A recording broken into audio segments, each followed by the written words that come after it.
Hi guys, dahil marami kaming sili, sayang kasi nangalaglag lang. Gawin natin itong chili garlic oil. Ang mga ingredients pala nito, bawang at saka sili. Lalagyan din natin ng kapirasong star anise, kakaunti lang. Hihiwain o i-blender lang natin ang sili, sabi sa YouTube, ay YouTube University nanonood. Ayan, ganyan siya. Yung iba hinihiwa, ako ayoko kasi didikit yung anghang sa kamay ko. Wala kaming gloves. Di ayan, blender ko na nga. Naku, Diyos ko, yung anghang yan umaano sa buong bahay namin. Sobrang anghang pala ng sili na yan. Tapos ayun na, durog na siya. Madali lang kasi medyo malambot lang naman yung sili.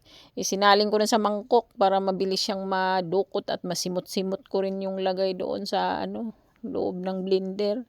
Ayan na, nilagay ko na yung aking bawang at saka mantika. Kailangan mahinang-mahina lang yung apoy kasi mabilis masunog yung bawang.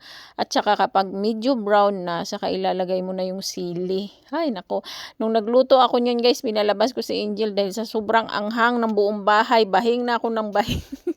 Kaya dapat talaga, pag nagluto ka niyan sa open area, binuksan ko yung mga bintana, mga pinto para lumabas yung anghang niya. Ayan, nilagyan ko ng laurel at saka star anise para dumagdag yung aroma niya. Nakita ko rin doon sa pinanood ko na ganun nga yung ginawa niya. Hindi, ayan, malapit na siyang maluto. Matagal ko rin siyang hinalo, mga 20 minutes siguro kasi baka masunog ba. Pero 30 minutes daw, sabi dun sa napanood ko. Pero nung tiningnan ko, luto naman na siya. Pwede na ako ito. Nagmamadali na ako. Nilagyan ko pala siya ng magic sarap pampalasa para malinamnam siya ba. Tapos may asukal.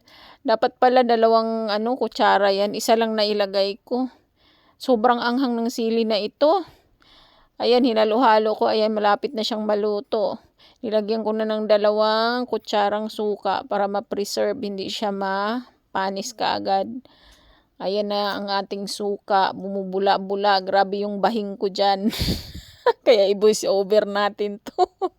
Ayan na nga yung sili. Medyo marami rin siya Sana maano rin to. Aabot din ng matagal. Ayan, may isa pa palang isang dahon ng laurel. Tinanggal ko na yung iba pati yung star anise tinanggal ko na rin. Nilagyan ko ng oyster sauce, pampadagdag linamnam daw yan, sabi doon sa napanood ko.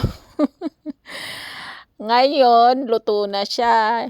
Inahalo-halo ko na siya ng kutsara dahil malapit na talaga at kailangan itabi mo na, tanggalin mo doon sa kalan at palamigin. Tingin ko nito mapupuno talaga itong garapon ko. Ayan, isasalin ko na sa garapon. Yung garapon na yan pala, galing yan dun sa nabili naming chili garlic oil na nagkakahalaga ng 130. Pinadeliver nila ng mga anak ko sa Shopee. Sabi ko sa kanila, maraming sili dyan. Tika lang, gagawa ako. Lagi akong nangangako na gagawa, pero nakakalimutan ko. Ayun, nakagawa na nga talaga ako ngayon. Ayan siya guys. I'm so proud of myself kahit bahing ako ng bahing. Ayan na. Salamat sa mga nanonood ng video ko.